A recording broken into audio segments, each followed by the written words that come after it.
You know, I was looking at my workbench this morning and I realized it currently looks like a crime scene where the only victim was a perfectly good sheet of Baltic birch and my own dignity. Only one sheet? That's progress for you, Tiger. Last week, I'm pretty sure you were single-handedly responsible for the local lumberyard's record third quarter. Listen, wood moves. Sometimes it moves in ways that feel like a personal insult, but that's why we're here at the TigerDen. Whether you're currently scrubbing grease off your knuckles from a double shift at the shop, or you're just procrastinating on that bathroom vanity build, we've got the fuel for your fire today. And we've got a lot to get through. We're talking about the 2026 tool drops, which, spoiler, are actually making me consider the color lime green.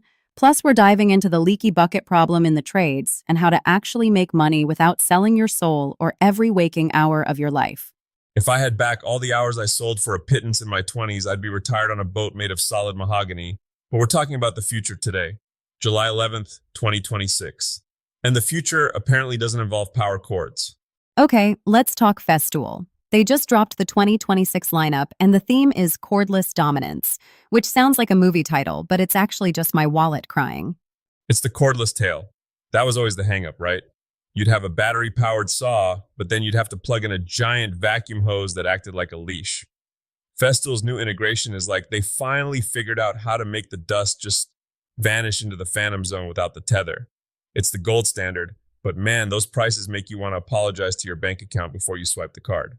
But here's the turn nobody saw coming. You've been a tool snob for, what, 3 decades? And yet, you were telling me earlier that the new Ryobi Edge batteries actually impressed you. Are you feeling okay? Do I need to check your temperature? Look, I'm as surprised as a squirrel in a bird feeder. But Ryobi's new Edge tech, specifically that 18V cordless router, it didn't bog down. I was waiting for that familiar pathetic whine where the motor just gives up on life halfway through a roundover, but it just kept eating. If you're a DIYer or even a pro who needs a secondary don't care if it gets kicked around tool, the lime green guys are punching way above their weight class this year. It's the battery tech, honestly. That's the frontier. Speaking of frontiers, we're seeing a shift for our digital makers too. People building automation for their shops or custom e-commerce sites. Tools like CodeRabbit and Unblocked are basically becoming the senior shop foreman for your computer code. It's like having a guy standing over your shoulder, but instead of him grunting and telling you that you're holding the chisel wrong, he's actually fixing your syntax so your website doesn't crash. It's context aware. It knows what you're trying to build before you finish the sentence. Let's pivot to the shop floor. There's this massive technician shortage everyone is screaming about in the automotive world. But I saw a report today that suggested we don't have a recruiting problem. We have a leaky bucket problem. I've seen this movie 1,000 times. A shop owner spends $5,000 on job ads, hires a brilliant kid, and then wonders why that kid quits 3 months later to go work for the competition across the street for $1 more. But is it really just about the dollar? It almost never is. It's the tool debt. It's the fact that the kid dropped $40,000 on a toolbox and wrenches before he even earned his first paycheck. And then he gets a manager who treats him like a replaceable cog in a rusty machine. If you want to keep your stars, you've got to give them a path that doesn't feel like a dead end. You've got to respect the investment they've made in their own hands. And for the owners listening, when you're hiring that service advisor, the person at the front desk, please stop looking for someone who just knows how to type. Exactly. You can teach a smart person how to use your inventory software in a weekend.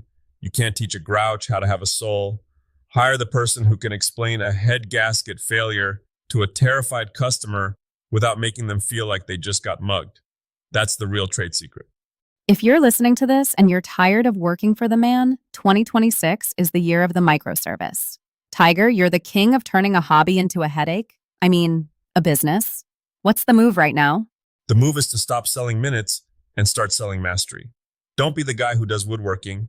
Be the guy who does precision CNC components for local contractors who don't want to buy their own machines. I love the idea of skill-based tutoring too. There are so many people who bought a garage full of tools during the lockdown years and are now terrified to turn them on. I call it table saw anxiety. It's real. People want to build things, but they don't want to lose a digit doing it.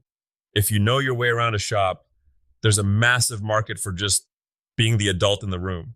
Spend 2 hours teaching someone how to properly set a fence and square a blade. That's high-value expertise, and you don't even have to buy lumber to sell it. Speaking of things people want to build, let's talk weekend projects. I saw you looking at those teak door frames on that live stream yesterday. Teak is a dream and a nightmare.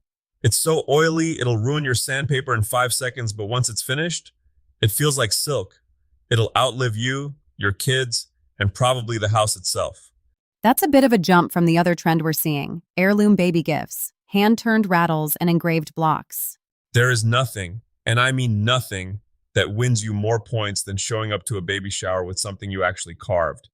It's the ultimate I care about this kid move. Plus, it's a great way to use up those exotic offcuts you've been hoarding in the corner of the shop for 5 years. And for the high-tech crowd, the CNC Iceman guitar? That's the Flex project. That's where you take all that digital precision we talked about earlier and you marry it to a hand-rubbed nitrocellulose finish. It's half robot, half art. And honestly, there's no feeling like plugging in a guitar that started as a digital file and a block of mahogany and hearing it actually scream. Okay, let's wrap this up with something useful. We've covered a lot, from Ryobi's comeback to the ethics of keeping your shop staff happy. What's the one thing you want people to take into the shop this weekend? I was thinking about this while I was struggling with that birch ply earlier. We spend so much time worrying about the right tool or the perfect business plan, but the best tool in the shop is just the willingness to be a beginner for a minute. Whether you're learning a new CNC software or trying to figure out why your technicians are unhappy, you gotta be willing to look at the problem without your ego in the way. Even if that means buying a lime green tool? Even if it means the lime green tool. If it works, it works. Don't let the label on the battery keep you from finishing the project. That's a fair point. If you're ready to actually move the needle this week, check out our learning paths. We've got the trades for the pros, maker mogul for the entrepreneurs, and DIY mastery for the weekend warriors. Go make something. Make a mess, make a mistake, and then make it right. That's where the fun is anyway. We'll see you back here in the den. Stay curious, guys.